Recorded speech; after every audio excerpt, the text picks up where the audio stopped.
What if I told you the King of England ordered the destruction of evidence to cover up a sexual assault inside Buckingham Palace? Tonight, the walls of power are cracking. Sir Nicholas Soames, insider, loyalist, Churchill's own grandson, has come forward with explosive testimony and secret memos proving King Charles personally intervened to silence victims and erase evidence. This isn't just about one crime. It's about a decades-long cover-up at the heart of the monarchy. Who was silenced? What evidence was destroyed? And how deep does the corruption go? Stay with us, because what you're about to hear could shake the very foundation. Before we continue, please hit the like button, subscribe to the channel, and turn on the notification bell for updates. The truth has a way of clawing its way to the surface, no matter how deep the elite try to bury it. For decades, the British royal family has stood as a symbol of tradition, duty, and supposed moral authority. Yet behind the golden gates and polished speeches, a darker truth has been festering, one that has now exploded into public view thanks to an unexpected whistleblower from within their own ranks. Sir Nicholas Soames, a man with deep roots in the establishment and closer to King Charles than most could ever hope to be, has just torn apart the carefully manufactured facade. Today, we're diving into a story that could redefine not just the monarchy's reputation but the very future of the institution itself. We are not talking about idle gossip or the usual scandals that tabloids feed on. This is about a serious crime, sexual assault, and a high-level cover-up allegedly orchestrated by King Charles himself. For years, the royal family's power and influence kept the whispers contained. Victims were silenced. Evidence was destroyed. Careers and lives were shattered to protect the crown. And now, the dam has broken. Before we go any further, consider this. What would it mean if the very figurehead of national morality had knowingly enabled and concealed the abuse of those serving under him? If this can happen under the nose of the British public, what else has been hidden? And more chillingly, how many other institutions have played along, complicit in maintaining the illusion? The coming revelations are not speculation. They come with testimony, internal memos, and first-hand accounts. Sir Nicholas has handed over proof that King Charles ordered the destruction of documents related to a sexual assault case involving a young, junior aide. Proof that senior staff at Buckingham Palace systematically protected the predator and covered up the crime. When Sir Nicholas decided to go public, insiders say he did so at great personal risk. Friends turned their backs.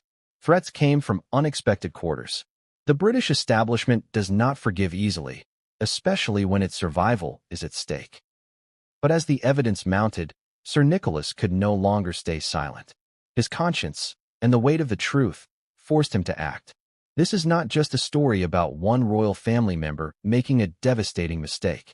It's about an entire network of enablers who allowed it to happen, who prioritized reputation over justice, who chose the institution over the individual. It is about power operating without consequence, unchecked by the systems that are supposed to hold it accountable. Over the course of this video, we will follow the timeline of events, from the first signs of trouble inside the royal household to the growing efforts to silence victims and destroy evidence. We will walk through the calculated strategies used to protect King Charles and the web of lies spun to shield the institution from scandal. We will hear from those who fought back at tremendous personal cost and those who were crushed under the weight of the cover-up. But first, let's address the obvious question. Why now? Why, after so many years of secrecy, is the truth coming out? Insiders point to a convergence of factors. The passing of Queen Elizabeth removed a unifying figure whose personal popularity often insulated the monarchy from criticism. The current political climate, where old institutions are being questioned and dismantled, has made the public more willing to hear uncomfortable truths. And crucially, Sir Nicholas' decision to come forward has emboldened others who had long stayed silent. There's also the reality that the mechanisms of cover-up, so effective in the past, are simply less powerful in the digital age. Leaks spread in seconds. Independent media outlets have gained prominence. Attempts to control the narrative are met with swift public backlash. Even the most carefully crafted lies can collapse under the weight of a single leaked document or a whistleblower's testimony. And then there's the human factor. For the victims, the need for justice has never faded. Time has not erased their trauma. If anything, the passage of years has only deepened the wounds. Some have spent decades living in fear, grappling with guilt, wrestling with the knowledge that their silence helped enable others to be heard. Now, for the first time, they have a chance to be heard. But make no mistake, the forces aligned against them are formidable. Even as evidence mounts, the palace's defenders are already mobilizing. Lawyers are being briefed. Friendly media outlets are preparing to muddy the waters. Trusted public figures are being lined up to cast doubt on the claims, to redirect public anger, to protect the institution at all costs. As we peel back the layers of this story, you'll see just how deep the rot goes. This is about more than a single act of violence. It's about an entire system designed to protect those at the top, no matter the cost to those at the bottom.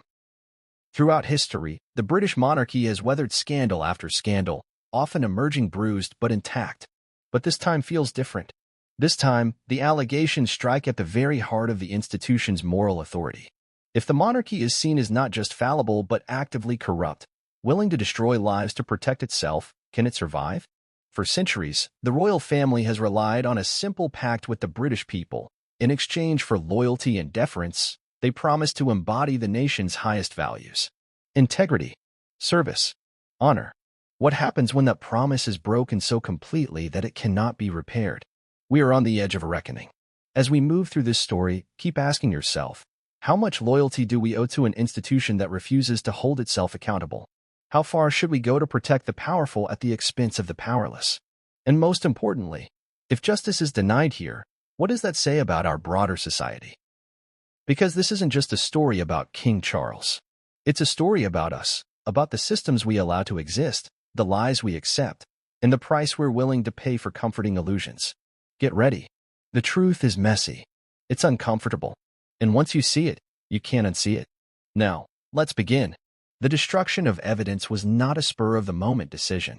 According to documents provided by Sir Nicholas, it was a carefully coordinated effort involving multiple layers of palace staff. Internal communications detailed in the memos reveal a strategy aimed at minimizing exposure, neutralizing witnesses, and ultimately erasing any trace of wrongdoing. These were not the actions of a panicked institution caught off guard. They were the deliberate moves of an organization that knew exactly what it was doing and what was at stake. Imagine being a junior staffer, barely out of university, working at the palace, the supposed pinnacle of British service. One day, you witness or experience something horrific, something you know is wrong at the deepest level. You muster the courage to speak up, trusting that the institution you serve will protect you. Instead, you find yourself isolated, threatened, and eventually silenced. The dream becomes a nightmare, and the very people entrusted with upholding justice are the ones crushing it. This pattern has repeated itself across powerful institutions for centuries. Churches, corporations, governments. The story is always the same: the preservation of power over the pursuit of justice. What makes this case unique is the sheer audacity of those involved, believing they could bury the truth forever simply because of who they were. Sir Nicholas' decision to leak these documents did not happen overnight. Sources close to him describe a long period of internal conflict. He had spent a lifetime serving the establishment, believing in its traditions, its necessity. But as the evidence mounted, as he witnessed the human cost of silence, he realized he could no longer be complicit. Staying silent would mean becoming part of the lie, and that was a price he was no longer willing to pay. Courage is a funny thing. It often comes at the exact moment when the fear of doing nothing outweighs the fear of speaking out. For Sir Nicholas, that moment came when he met with one of the victims, face to face. According to sources, seeing the pain etched into the lines of a life derailed forever was the final catalyst. The decision was made. The documents would be released. The truth, no matter how damning, would see the light of day. As we sit here now, absorbing the weight of these revelations, it's important to recognize that this is not just about the past. It is about the present and the future. Every institution that claims to act in the public interest must answer the same question: who do they protect when no one is watching? If the royal family, with all its advisors, its PR machinery, its centuries of experience in managing crises, could choose self-preservation over justice, what hope is there for the ordinary person seeking fairness from the system? What chance does a victim have when the deck is so thoroughly stacked against them? The implications ripple outward. Public trust, once broken, is hard to rebuild. If people come to see the monarchy not as a stabilizing force, but as a corrupt institution clinging to relevance by any means necessary, the consequences could be profound, not just for the Windsors, but for the very idea of constitutional monarchy itself. Already, Voices within the political sphere are beginning to whisper about the need for reform, about stripping away the royal family's legal immunities, about subjecting them to the same laws and standards as every other citizen. What was once unthinkable is now being openly debated, and the fallout from this scandal will only accelerate those discussions. Make no mistake, the palace will fight back. They will deploy every tool at their disposal to shift the narrative. They will attempt to paint Sir Nicholas as a traitor, the victims as confused or opportunistic, the public outrage as a temporary storm whipped up by sensationalist media. They have weathered storms before. They are banking on weathering this one too. But this time, they may have underestimated the depth of public anger. In a world where institutions across the globe are being questioned and dismantled, where demands for transparency and accountability are growing louder by the day, the old playbook may no longer work. As this story unfolds, remember one thing: justice is not inevitable. It does not happen because it should. It happens because people demand it, fight for it, refuse to let the powerful bury it. Sir Nicholas has done his part. The victims have done theirs. Now it's up to us to listen, to believe, to hold the powerful to account. This is the beginning of a long and brutal reckoning, not just for King Charles, not just for the royal family, but for an entire system that allowed this to happen, that valued loyalty over truth, that sacrificed the vulnerable to protect the powerful. We are about to walk through the evidence, piece by damning piece. We will trace the web of complicity, the methods of silencing, the hidden corridors where power is wielded without scrutiny. It will not be comfortable. It will not be easy. But it is necessary, because only by facing the truth can we begin to dismantle the structures that allow this kind of injustice to flourish. So buckle up. The road ahead is dark and treacherous, but it leads to the only place worth going, the unvarnished truth. The British monarchy has long occupied a paradoxical place in the national psyche. At once revered and resented, admired and ridiculed, it represents stability for some and outdated privilege for others. Yet through it all, one thing remained constant: the illusion of moral superiority. The royal family was supposed to embody a higher standard. They were the symbols of virtue, honor, and dignity, the visible expression of the nation's best self. This illusion was carefully cultivated, polished through centuries of tradition and savvy public relations. Royal weddings, state funerals, jubilees, and Christmas broadcasts all reinforced the image of a family rooted in duty and service. Even during scandals, from the abdication crisis of Edward VIII to the tumultuous divorce of Charles and Diana, the institution survived by separating personal failings from the sanctity of the monarchy itself. The individual might falter, but the crown endured, untouchable. But what happens when the rod is not isolated to one person? What happens when the system itself is implicated? This is not the first time questions have been raised about the moral compass of the royal family. Throughout history, whispers of misconduct, from financial improprieties to sexual scandals, have trailed behind the glamour of the monarchy. Yet every time, the establishment machinery kicked into gear, silencing dissent, managing the narrative, and ensuring that the illusion remained intact. One of the monarchy's greatest strengths has always been its ability to project continuity and stability. The very idea of kings and queens reaching back across centuries gives the impression of permanence, of an institution bigger than any one individual. But that same strength also masks a weakness, an instinctive resistance to scrutiny, a knee-jerk defensiveness that treats accountability as a threat rather than a duty. This instinct is not just about protecting reputation. It is about survival. In a world where power is increasingly questioned, where institutions must earn their legitimacy rather than inherit it, the monarchy's continued existence depends on maintaining public trust. Without that trust, the institution becomes nothing more than a relic, an expensive anachronism out of step with the values of modern society. And trust is built, or destroyed, not in grand ceremonies but in the handling of moments like this. The royal family has always operated under different rules. While politicians can be voted out, celebrities canceled, and CEOs fired, the monarchy is designed to shield itself from immediate consequence. It is protected by tradition, law, and a network of loyalists embedded throughout British society. From the media to the legal system, from the political class to the aristocracy, the monarchy's tentacles reach into every corner of power. Consider the way major British newspapers handle royal stories. Critical coverage is rare, and when it does occur, it is often muted, buried beneath layers of deferential language. The so-called Royal Rota, a system that gives select journalists privileged access to royal events, effectively ensures that only friendly media voices are heard. Criticism becomes a risk to access, and access is the lifeblood of royal reporting. Meanwhile, legally, the monarchy enjoys protections unheard of in other realms of public life. The sovereign is immune from prosecution under British law. Even freedom of information requests that might shed light on royal affairs are routinely denied or heavily redacted, citing the need to protect the dignity of the crown. It is an environment where secrecy thrives and where accountability struggles to survive. This system has endured for so long that many accept it as normal, even inevitable. But the story now emerging challenges that assumption at its core. If the royal family can destroy evidence of a sexual assault to protect its own image, what other truths have been hidden? What other abuses of power have gone unnoticed, unchallenged? It is important to recognize that this scandal is not happening in a vacuum. It comes at a time when public trust in institutions across the Western world is crumbling. From government corruption to corporate malfeasance, the narrative of elites protecting themselves at the expense of the ordinary person is becoming all too familiar. In this context, the royal family's behavior is not just a breach of trust. It is a confirmation of the very cynicism that threatens the fabric of democratic society. And yet, even now, there will be those who defend the monarchy at all costs.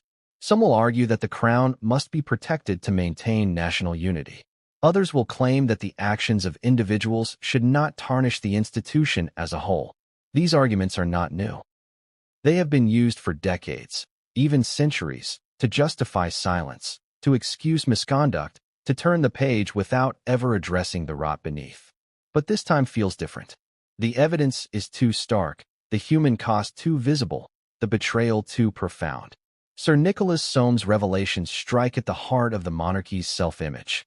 Here is not an outsider hurling accusations from the margins, but a consummate insider, a man whose loyalty to the establishment was once unquestionable. His defection signals that the center may not hold, that the protective wall of silence may be cracking. It is worth pausing here to reflect on the broader implications. If the monarchy can no longer rely on blind loyalty from within its own ranks, if its defenders are now becoming its accusers, then the very foundations of its authority are in jeopardy. Legitimacy, once lost, is hard to regain. The royal family's predicament is emblematic of a larger truth. Power, when left unchecked, inevitably corrodes. Institutions that place their own survival above the pursuit of justice sow the seeds of their own destruction. The public may be patient, even forgiving, but betrayal at this scale is not easily forgotten. Already, we are seeing signs of the public mood shifting. Polls indicate declining support for the monarchy, particularly among younger generations. Debates about the relevance of the royal family, once confined to the fringes, are now entering mainstream discourse. Calls for transparency, accountability, even abolition are growing louder. And with each new revelation, the question becomes harder to avoid. Can the monarchy reform itself, or is it too deeply invested in a culture of secrecy and self-preservation to change? This scandal may well be a turning point, not just for the individuals involved, but for the institution itself. If the monarchy is to survive, it cannot simply weather the storm. It must confront the truth, however painful, and prove that it is capable of more than mere survival. It must demonstrate that it can be worthy of the trust it demands. That will not happen through carefully worded statements or cosmetic reforms. It will require real accountability, real change. It will require a willingness to sacrifice reputation for the sake of justice, to admit wrongdoing rather than deny it, to place the dignity of human beings above the dignity of the crown. Anything less will only accelerate the monarchy's decline. As we continue to uncover the details of this cover-up, keep this context in mind. The story we are about to tell is not just about individuals behaving badly. It is about an institution that has, time and again, chosen power over principle, secrecy over transparency, and image over reality.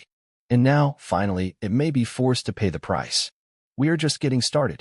To understand the full gravity of the revelations shaking Buckingham Palace today, you first have to understand the man who brought them forward. Sir Nicholas Soames is not a political outsider. He is not a fringe activist or a bitter ex-employee seeking revenge. He is the establishment. His bloodline, his career, his entire identity have been interwoven with the fabric of British power for more than half a century. And that is exactly what makes his decision to expose King Charles and the monarchy's cover-up so devastating. Born in 1948, Nicholas Soames was practically destined for a life of influence. His grandfather was none other than Sir Winston Churchill, the man who led Britain through its darkest hours during World War II. Growing up under the shadow of that colossal legacy, Soames was instilled from an early age with a sense of duty, tradition, and fierce loyalty to the institutions that defined Britain. He attended Eton College, the elite private school that has produced generations of prime ministers, aristocrats, and royal advisors. His upbringing was a masterclass in the rules of power, when to speak, when to stay silent, and above all, how to protect the system. After Eton, Soames briefly served in the British Army, joining the 11th Hussars, a regiment known for its aristocratic officers and ceremonial role as much as its military service. His time in the army further ingrained in him the values of hierarchy, discipline, and allegiance to the crown. Upon leaving the military, he transitioned seamlessly into politics, becoming a Conservative Member of Parliament in 1983, representing Crawley at first and later mid-Sussex.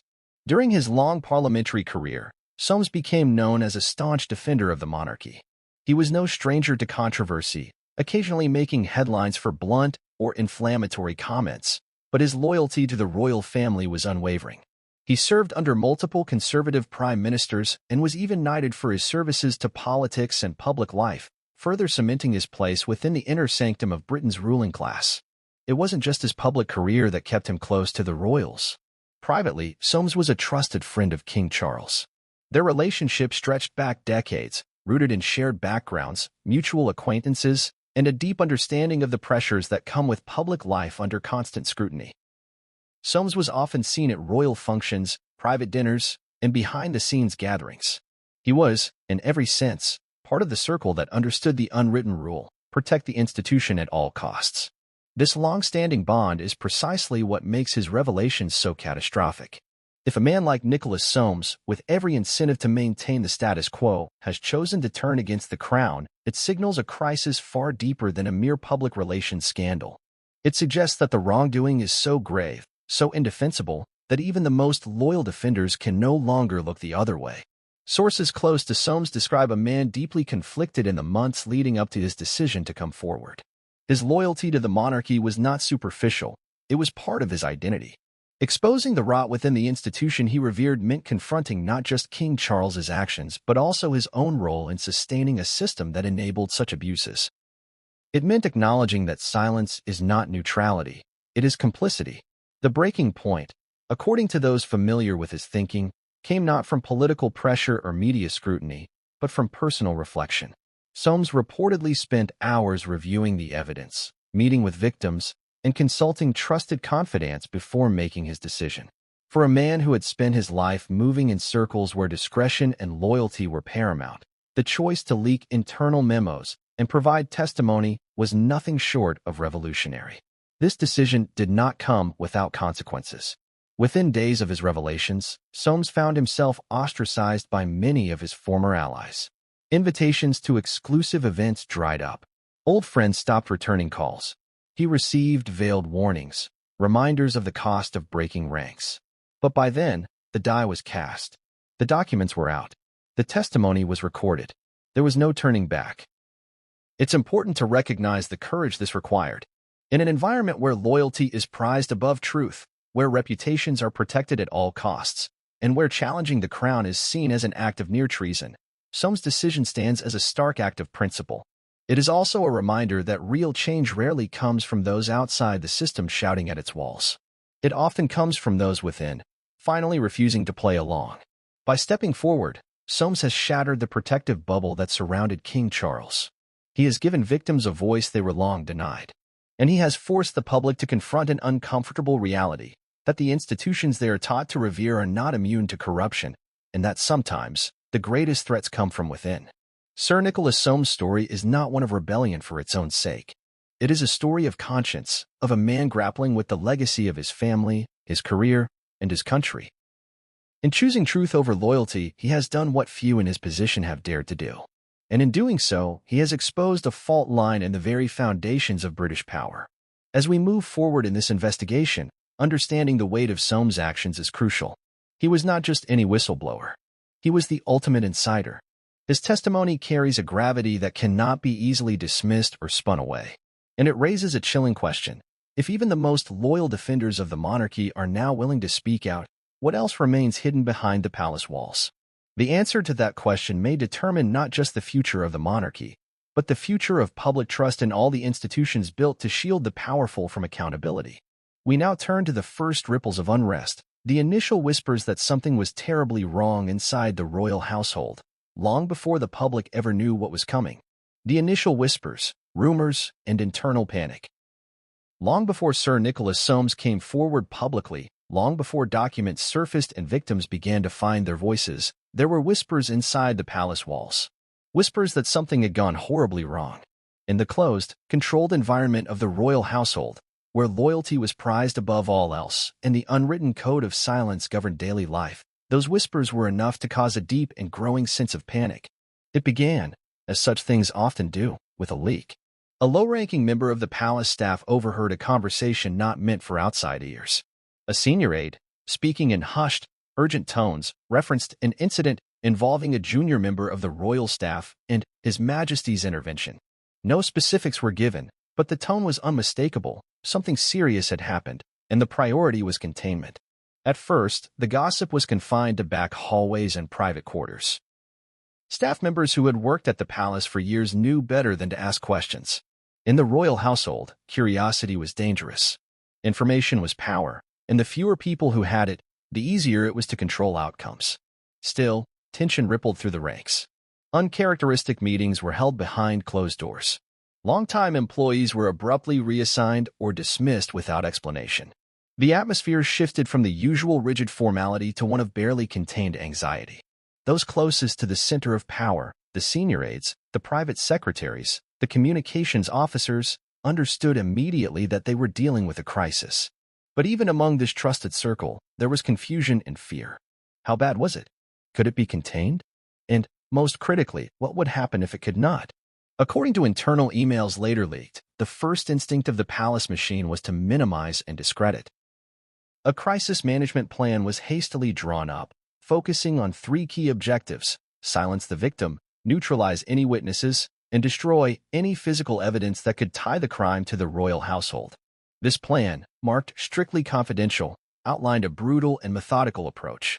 First, the victim would be approached discreetly, offered a financial settlement in exchange for signing a non-disclosure agreement. If that failed, efforts would be made to discredit them quietly, painting them as unreliable, unstable, or opportunistic. Simultaneously, internal communications were to be purged. Emails deleted, memos shredded, CCTV footage from key areas mysteriously lost due to technical failures. This was not the first time the palace had activated such a strategy. Over the decades, similar tactics had been employed to bury lesser scandals, staff disputes, minor misconduct, indiscretions by junior royals. But this time, the stakes were exponentially higher. This was not a matter of embarrassment. This was a matter of criminal liability and moral outrage that, if exposed, could destroy the monarchy's fragile public trust. Inside the palace, senior figures were divided. Some argued for full disclosure, believing that the public might forgive a moment of human failing if addressed honestly and swiftly. But they were shouted down. The prevailing attitude was one of total defense, survival at all costs. To admit wrongdoing was to risk the entire institution, and that, they decided, was a price too high to pay. As the cover-up machinery ground into motion, more cracks began to appear. Some staffers, appalled by what they were witnessing, began documenting their experiences. Secret notes were passed between trusted colleagues. Copies of incriminating emails were saved off-site. Quiet meetings were held in pubs far from the palace grounds, where frightened employees shared information and debated their options. Fear was everywhere. Fear of losing jobs. Fear of public disgrace. Fear of retaliation. Rumors circulated about those who spoke out being blacklisted, their careers destroyed, their reputations shredded in the media. And behind that fear lurked an even darker understanding. If the institution was willing to cover up a crime of this magnitude, what else might they be willing to do to protect themselves? Despite the risk, a small group of insiders began laying the groundwork for what would eventually become the leak. They knew they could not trust traditional channels. The palace's connections to the press, the courts, even elements within the police made any official complaint a dangerous proposition. Instead, they began collecting evidence quietly, meticulously, waiting for the right moment and the right ally to bring it to light. That moment came when word reached Sir Nicholas Soames. Initially, Soames was skeptical. His instincts, honed over a lifetime of service to the crown, urged caution. But as he reviewed the documents, met with witnesses, and heard first-hand accounts from those involved, his skepticism gave way to horror. The weight of evidence was undeniable. The scale of the betrayal was staggering. It was around this time that internal panic at the palace reached new heights. Senior aides sensed that the crisis was no longer fully contained. Efforts to reinforce loyalty among staff intensified. New confidentiality agreements were issued. Security was ramped up. Staff movements were closely monitored. The atmosphere inside Buckingham Palace grew increasingly paranoid, almost siege-like. Meanwhile, outside the palace walls, a different kind of storm was brewing. Though the mainstream media had not yet picked up on the full story, whispers had started circulating among independent journalists and activist groups. Anonymous tips were sent. Cryptic messages hinted at a scandal involving the royal family. Rumors spread through social media, barely staying one step ahead of the palace's frantic attempts at suppression. The Royal Communications Office launched a series of distractions to divert attention. Carefully staged photo ops, feel-good stories about charity work, leaks about minor royal dramas designed to soak up tabloid headlines. Anything to keep the press focused elsewhere. And for a time, it worked. The British public, used to a steady diet of royal fluff, largely remained unaware of the real story brewing just beneath the surface. But those who knew, the insiders, the victims, the few allies like Sir Nicholas, understood that it was only a matter of time. The truth had too many witnesses now. Too many copies of documents existed outside the palace's control. The harder the institution fought to bury the story, the more determined those fighting for the truth became. By the time Sir Nicholas made his decision to go public, the palace was operating in full crisis mode. Emergency meetings were held with legal teams. Trusted journalists were briefed with sanitized versions of events, ready to push sympathetic narratives if the story broke. Plans were made to isolate and discredit whistleblowers, to cast doubt on their motives, to question their credibility. The internal panic was palpable. Unlike past scandals, which could be waved away as youthful indiscretions or misunderstood actions, this was different. This was a fundamental breach of trust involving the most serious of crimes, covered up not out of ignorance but by deliberate, calculated choices made at the highest levels. The internal memos obtained by Sir Nicholas paint a chilling picture. In one, a senior aide writes bluntly, containment is priority. Exposure could be catastrophic, not just for the individual but for the institution. Another memo references the need to protect His Majesty's reputation at all costs, explicitly acknowledging the moral compromise involved. Perhaps the most damning communication was a directive, reportedly issued with King Charles's knowledge, authorizing the destruction of sensitive materials related to the incident. The language was clinical, devoid of humanity, focused entirely on risk management rather than any sense of justice or concern for the victim. Inside the palace, a culture of fear and loyalty kept most mouths shut. But conscience, once awakened, is difficult to silence. A few brave souls, at great personal risk, chose to defy the code of silence. Their actions, combined with Sir Nicholas' intervention, have brought us to the brink of an unprecedented reckoning. As we move forward, remember that the cover-up was not the work of a single individual acting in isolation. It was a coordinated effort involving multiple layers of the royal apparatus, each reinforcing the others in a desperate bid to preserve the illusion of moral purity. It was a system, not an accident. And systems, once exposed, are much harder to defend. The initial whispers that began in quiet hallways have now become a roar that cannot be ignored. The truth, once unleashed, moves with a force all its own. The panic inside Buckingham Palace is real, and it is just the beginning.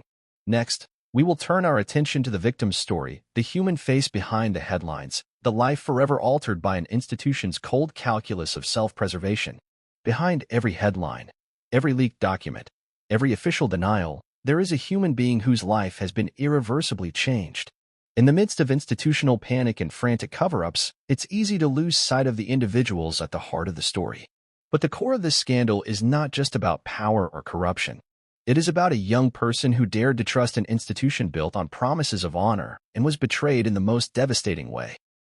The junior aide at the center of these allegations was a bright, ambitious young professional, fresh out of university.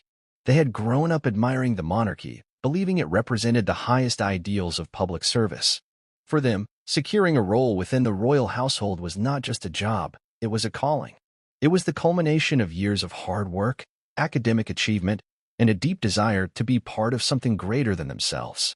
Their duties were what one might expect of a junior staffer: administrative support, assisting senior advisors, coordinating public engagements.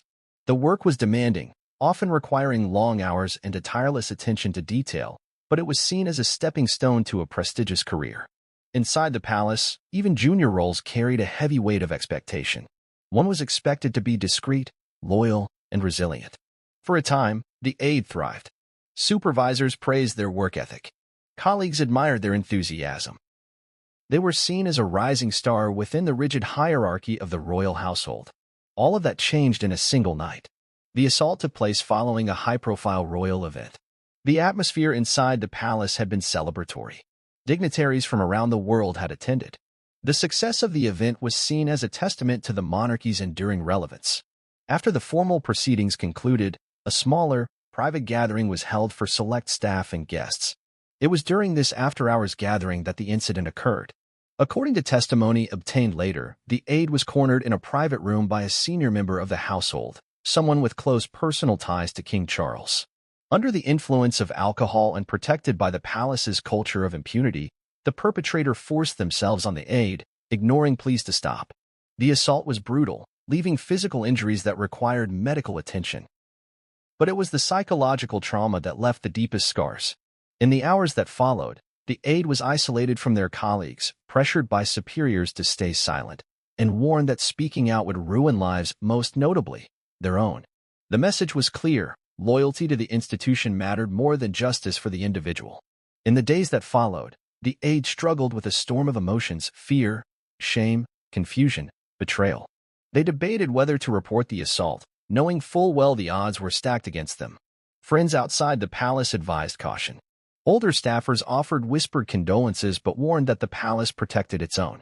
There were stories, half-remembered, never fully spoken, of others who had tried to challenge the system and had found themselves out of work, discredited, and isolated. Nevertheless, the aide decided to come forward. Their first attempt to report the assault was met with a chilling response. A senior HR official listened impassively, took sparse notes, and assured the aide that the matter would be handled discreetly. No police report was filed. No external investigation was launched. Instead, the aide was placed on administrative leave and strongly encouraged to reconsider pursuing the matter further. Faced with mounting pressure and increasing isolation, the aide's mental health deteriorated. They experienced anxiety, depression, and symptoms of post-traumatic stress disorder. Counseling was sought but had to be done privately, as accessing mental health services through the palace's internal systems risked further exposure and retaliation. Despite the pressure, the aide refused to be silenced easily. They consulted an external solicitor, seeking advice on how to proceed. However, even this move triggered a new round of intimidation. According to accounts provided by sources close to the situation, palace representatives warned that pursuing legal action would lead to a media smear campaign designed to destroy the aide's credibility. The aide found themselves trapped. They could either accept a financial settlement and disappear or risk being publicly vilified, with little chance of achieving real justice against one of the most powerful institutions in the world. Ultimately, the aide chose survival. They accepted the settlement, signed the NDA under duress, and left the palace quietly. Officially, their departure was framed as a personal decision to pursue other opportunities. Unofficially, it was the end of a dream and the beginning of a long, painful journey toward healing. But the story did not end there. Years later, as whispers about the incident began to surface and Sir Nicholas Soames began gathering evidence, the aide was contacted once more. At first, they were hesitant. The trauma was still raw, and the fear of retaliation remained.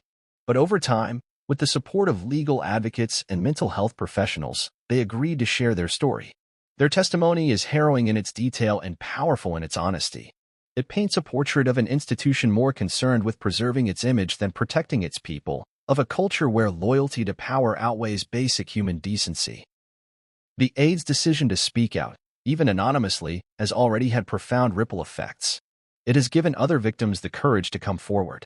It has added irrefutable weight to the case against the palace. And it has forced a public reckoning with the reality that the institutions we are taught to revere are not above corruption, they are often its breeding grounds. In recounting their experience, the aide has expressed a hope that no one else will have to suffer as they did. That the next generation of young professionals dreaming of serving their country will be protected, not sacrificed.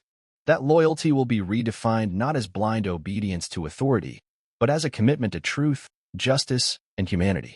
Their story is a reminder that behind every scandal, behind every institution scrambling to protect itself, there are real people whose lives are shattered by betrayal. People who deserve not just our sympathy but our action. As we continue to unravel the layers of this cover-up, let us not lose sight of that fact. It is easy to be consumed by the political intrigue, the palace drama, the fall of powerful figures. But at its core, this is a story about a young person who trusted an institution to protect them and was instead abandoned to their fate. And it is a story that demands we ask ourselves hard questions about the kind of society we want to live in and the kind of institutions we are willing to accept. Next, we will examine how the palace moved swiftly to destroy evidence of the crime, ensuring that the truth would remain buried for as long as possible. The aftermath, silencing the victim. In the royal household, scandal is treated not as a problem to be solved, but as a threat to be neutralized. After the assault and the junior aide's attempt to report it, the palace wasted no time deploying the full weight of its crisis management machinery. The goal was simple: make the problem disappear. Not through justice, not through accountability, but through silence. The first step in this grim process was isolation. Almost overnight, the aide found themselves cut off from their colleagues. Meetings they were once included in were now held without them. Assignments dried up. Informal conversations that once included friendly banter turned cold, suspicious. Aides who had once praised their work now avoided eye contact in hallways. It was clear that a silent directive had been issued: distance yourself or suffer the consequences. This kind of isolation is devastating in any workplace, but within the intensely hierarchical and insular environment of the royal household, it is even more suffocating. The palace operates like a medieval court in many respects, where proximity to power is everything. To be shunned is to be marked for destruction. According to insiders, the isolation was not accidental. Internal communications revealed a strategy of encouraged separation, a euphemism for making the aide's working life so unbearable that resignation would seem like the only rational choice. Senior staff justified this treatment internally as protecting the integrity of the institution, as though the real crime was not the assault itself but the threat it posed to the monarchy's image. Alongside isolation came intimidation. In private meetings, the aide was reminded of the damage a public scandal could do, not just to the monarchy, but to the country itself. They were told that pursuing the matter could bring down an institution beloved by millions, that they would be seen not as a victim but as a traitor. The weaponization of patriotism against a survivor of assault is one of the crueler tactics used in this cover-up. Financial pressure was also applied. The aide was offered a severance package, one framed as a gesture of goodwill, but contingent on signing a comprehensive non-disclosure agreement.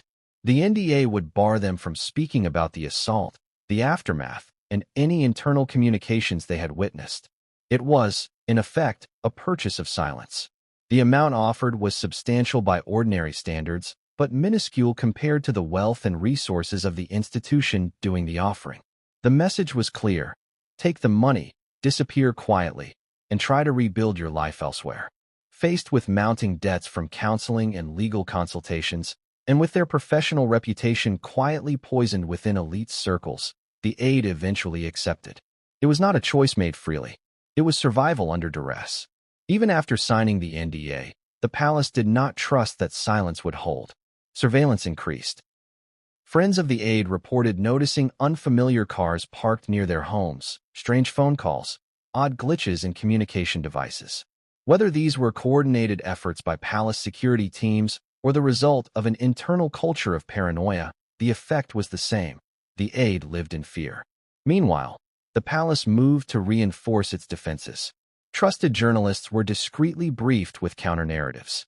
If the story ever leaked, they would be ready to portray the aide as unstable, bitter, or financially motivated. Smear campaigns were not launched immediately. They were prepared, like weapons held in reserve. The broader staff received new, stricter briefings on confidentiality.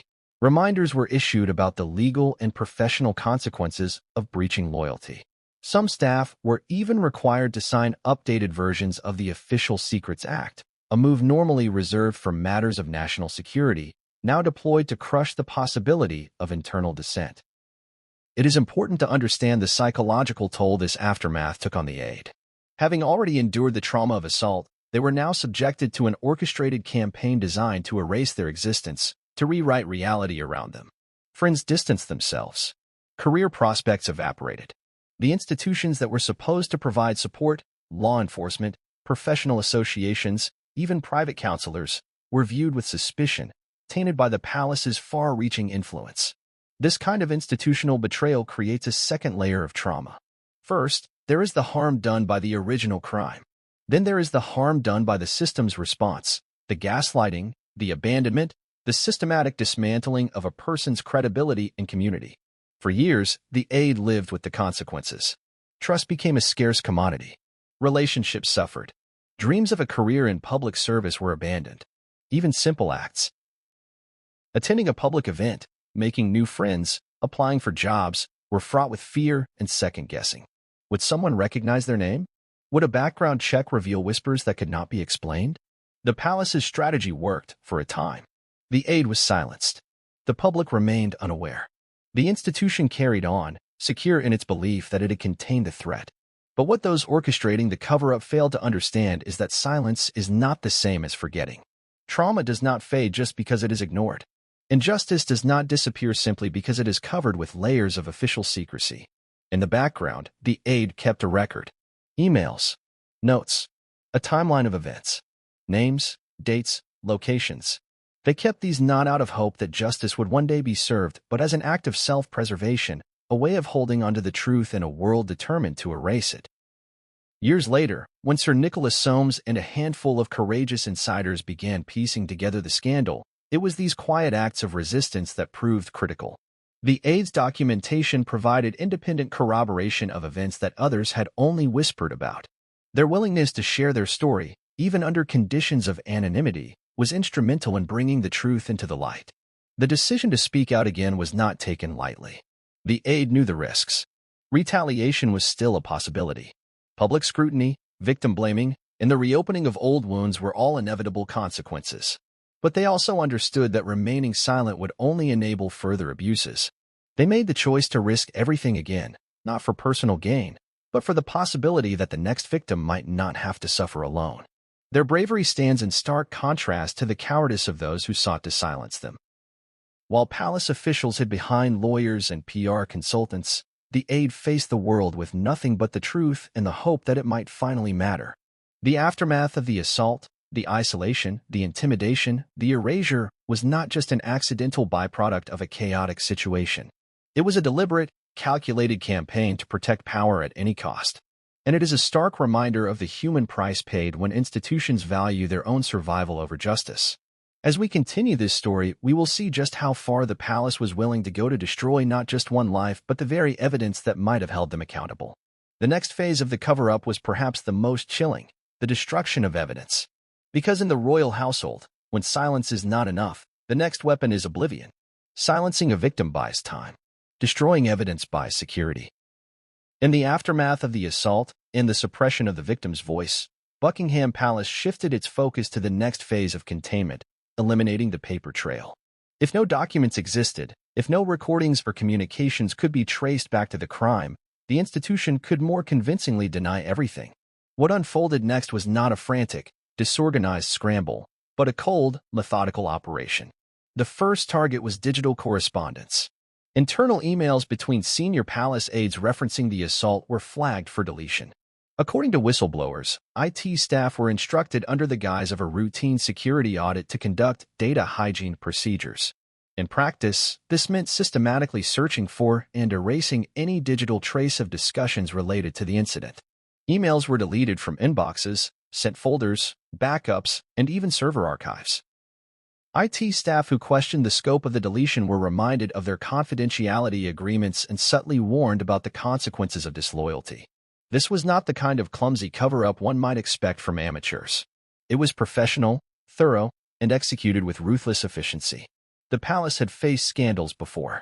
They had learned from past mistakes. This time, they would leave no loose ends. But digital footprints are harder to erase than paper trails, especially in an age of ubiquitous metadata and offsite backups. Some fragments survived. Whispered warnings among staff led a few conscientious objectors to make their own copies before deletion orders were carried out. These salvaged pieces would later become crucial in piecing together the scope of the cover-up. Physical evidence was the next target. Hard copies of internal memos, incident reports, and HR complaints were gathered under the pretense of a routine records audit. Staff were instructed to turn over any documents pertaining to sensitive personnel matters. Those who complied did so believing the paperwork was merely being centralized for review. In reality, the documents were being funneled to a secure location where they were shredded en masse. The destruction was not limited to communications and documents. Surveillance footage from the night of the assault, which could have corroborated the victim's movements and interactions, mysteriously went missing. Official explanations cited technical failures and routine purging of non-critical footage. Yet internal logs later revealed that the deletion of relevant video files had been manually triggered, bypassing normal retention policies. One particularly damning memo, leaked to Sir Nicholas Soames by a former palace security officer, described the footage in question as potentially compromising and recommended its removal to protect the interests of His Majesty and the institution. This was not accident. It was intent. Even records tangentially related to the assault were targeted. Meeting minutes that might have placed key individuals in proximity to the victim. Schedules that contradicted official timelines. Guest lists that could have corroborated witness accounts. Anything that could offer a thread to pull on was systematically erased. Legal advisors played a central role in coordinating this purge. Internal emails showed that lawyers briefed senior palace officials on what constituted protected communications and what could be classified as privileged information, shielded from disclosure in the event of a future investigation. They also advised on the language to use when documenting the destruction of materials, suggesting vague terms like standard archival culling rather than more incriminating phrases. It was an operation designed not just to bury the truth but to create plausible deniability. If questions ever arose, officials could point to routine data management policies, technical errors, or bureaucratic procedures as explanations. Layers of plausible excuses were built into the destruction itself. Meanwhile, lower-level staff were kept in the dark. They saw glimpses, files disappearing, strange audits, whispered conversations, but few understood the full picture. Those who did connect the dots were often too terrified to speak. Some left quietly, citing personal reasons. Others stayed, trapped by fear and a lack of alternatives. The human cost of this campaign was immense. Not just for the victim, but for the handful of decent people within the palace who watched in horror as justice was systematically dismantled. Some wrestled with guilt. Others rationalized their inaction, telling themselves that protecting the monarchy was a higher duty, that public stability outweighed private suffering. But the truth gnawed at the walls of Buckingham Palace like termites. Every destroyed email, every shredded memo, every erased video clip was a silent admission of guilt. The very need to destroy evidence betrayed the gravity of the crime and the awareness of those involved that they were complicit in a profound betrayal of trust. It also exposed a fundamental vulnerability. For all its wealth, influence, and legal protections, the monarchy could not completely erase the past. Memory is stubborn. So are people who refuse to forget. When Sir Nicholas Soames began gathering evidence, he quickly realized the extent of the destruction. What stunned him was not just the scale but the precision. It was clear that the cover-up had been orchestrated from the highest levels, with explicit directives and detailed planning. This was not a rogue operation carried out by overzealous underlings. It was systemic, sanctioned, and executed under the direct gaze of senior figures loyal to King Charles. In interviews with investigators, former palace staff described the atmosphere during the purge as surreal, almost dystopian. Long nights spent combing through files, blacking out names, deleting attachments. Conversations conducted in whispers, eyes darting over shoulders. A constant, unspoken understanding that they were participating in something fundamentally wrong but justified by a higher purpose, the survival of the crown. One former communications officer recalled being asked to draft potential public statements in case of leaks. These drafts were filled with evasive language, emphasizing misunderstandings, unverified allegations, and the palace's commitment to the highest standards of conduct. None of these statements were ever issued at the time. They were kept in a crisis binder labeled simply contingencies. The deeper Sir Nicholas dug, the clearer it became that the destruction of evidence was not just about protecting one man or even one incident. It was about protecting an entire system that had long operated with impunity, shielded by tradition, deference, and strategic opacity. To preserve that system, no action was too extreme, no truth too sacred to bury. This raises profound questions about the nature of power and accountability. If an institution like the British monarchy, which claims to embody national values of integrity and service, can so brazenly subvert justice to protect itself, what does that say about the legitimacy of its authority? And what does it say about the society that allows it? The destruction of evidence was not the end of the cover-up. It was merely one phase in a broader strategy of denial, distraction, and discrediting. But it stands out as perhaps the most chilling part of the story, because it reveals a deliberate, conscious choice to prioritize reputation over human life. It is not enough to say mistakes were made. Mistakes are accidental. What happened here was intentional. It was the calculated erasure of truth, carried out by people who knew exactly what they were doing and why. As we continue, we will examine the roles of the senior staff who enabled this cover-up, the enablers who placed loyalty above justice, silence above truth. Because corruption does not happen in a vacuum. It thrives in networks of complicity, and those networks are about to come under the spotlight. In every institution where corruption festers, there are always those who refuse to stay silent.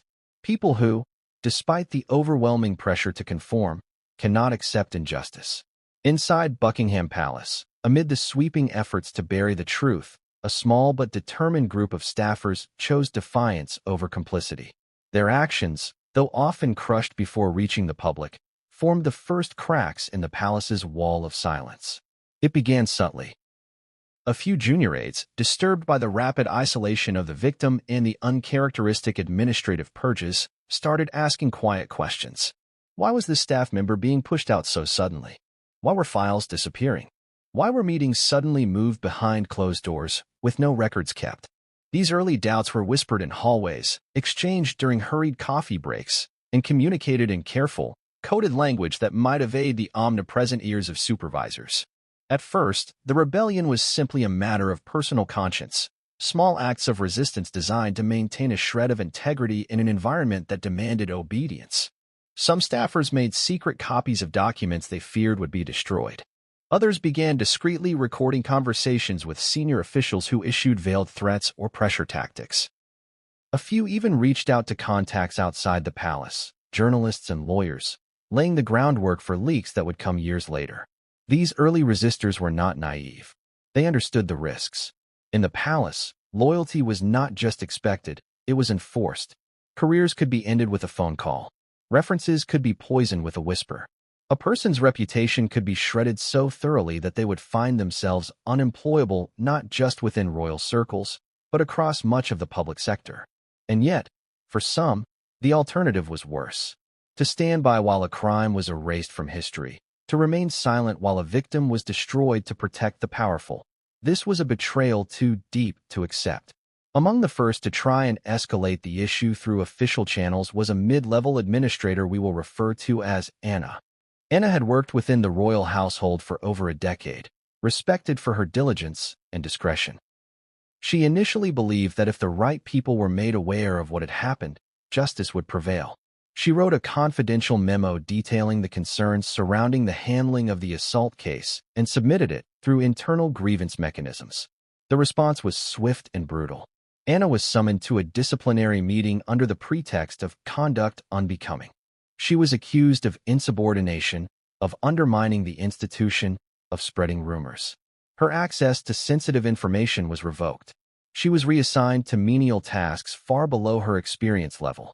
Eventually, she was quietly encouraged to resign, with the threat of a poor reference hanging over her head. Her experience served as a warning to others. Yet it also deepened the resolve of a smaller, even more careful group who realized that traditional pathways for addressing the wrongdoing were closed. If change was to happen, it would have to come from outside the palace's structures of control. Several staffers formed what could loosely be described as an informal network of conscience. They communicated using personal phones rather than palace-issued devices. They met off-site, often at pubs far from central London where they could blend into the background. They shared information in fragments, each holding only part of the whole, so that if any one of them were exposed, the others could not easily be implicated. It was through this network that crucial pieces of evidence survived. Copies of shredded documents, summaries of erased emails, records of meetings that senior officials hoped had been forgotten. Over time, they compiled a shadow archive of the cover-up, a silent insurance policy against total erasure. The internal rebellion was not without emotional cost. Many lived in a state of constant anxiety, fearing discovery. Some experienced health problems, insomnia, depression, panic attacks. Relationships strained under the weight of secrecy and stress. A few eventually broke under the pressure, choosing self-preservation over continued resistance. There is no shame in that. The system was designed to break people who challenged it. But enough stayed the course to ensure that when the opportunity finally came, when Sir Nicholas Soames decided to act, the truth would not be completely lost. One of the most remarkable aspects of the internal resistance was that it crossed traditional lines within the palace hierarchy. Junior aides stood alongside seasoned administrators. Members of the domestic staff, often overlooked by the power brokers in the upper echelons, became some of the most critical whistleblowers. It was not organized or coordinated in the traditional sense. There was no leader, no manifesto, just a shared, unspoken understanding that what had happened was wrong, and that silence was itself a form of complicity. Some acts of rebellion were small but powerful. A staffer slipping a document into a personal bag instead of the shredder. An IT technician refusing to wipe a hard drive until making a private backup. A security officer leaking the fact that surveillance footage had been tampered with. Each act, on its own, might seem insignificant. But together, they created a foundation that made the complete suppression of the scandal impossible. Of course, not everyone who initially resisted remained steadfast. Some were bought off with promotions, cushioned with better assignments or discreet bonuses. Others were ground down by the relentless culture of loyalty and fear. Betrayals occurred. Trust within the resistance network was fragile and constantly tested. Yet, against all odds, enough of the rebellion survived. When Sir Nicholas Soames began discreetly investigating the rumors that had reached his ears, it was these internal dissidents who provided the first concrete evidence. They met with him in secret, shared documents, recounted timelines, named names. Their courage gave him the confidence to move forward, knowing he was not acting on hearsay or conjecture, but on hard evidence. Their testimony also painted a vivid picture of an institution in moral freefall, an organization so obsessed with preserving its own image that it was willing to sacrifice its most vulnerable members without hesitation. A culture where speaking the truth was considered a greater betrayal than committing the crime itself. In a later confidential interview, one of the whistleblowers summarized the ethos of the palace during the crisis in chillingly simple terms. Protect the crown, no matter who gets crushed underneath it. It is easy, when examining stories of systemic corruption, to focus only on the villains, to name and shame those who enabled abuse. But it is equally important to remember those who fought back. They are the proof that institutions are not monolithic. That even in the darkest systems, there are individuals who remember their humanity. Their resistance did not prevent the cover-up from succeeding in the short term, but it ensured that the seeds of truth remained, buried but alive, waiting for the right moment to break the surface. Without their bravery, Sir Nicholas Soames' revelations might have been dismissed as speculation. Without their quiet acts of defiance, the full scope of the scandal might never have come to light. As we move forward, we must honor their courage not by romanticizing their struggle, but by learning from it. By understanding that real change comes not from grand gestures, but from ordinary people making extraordinary choices to do what is right, even when it is terrifying, even when it costs them everything. Next, we will turn to Sir Nicholas himself, the moment he decided that enough was enough, and the world would have to hear the truth. Because while the internal rebellion planted the seeds, it was Sir Nicholas Soames who pulled them into the light.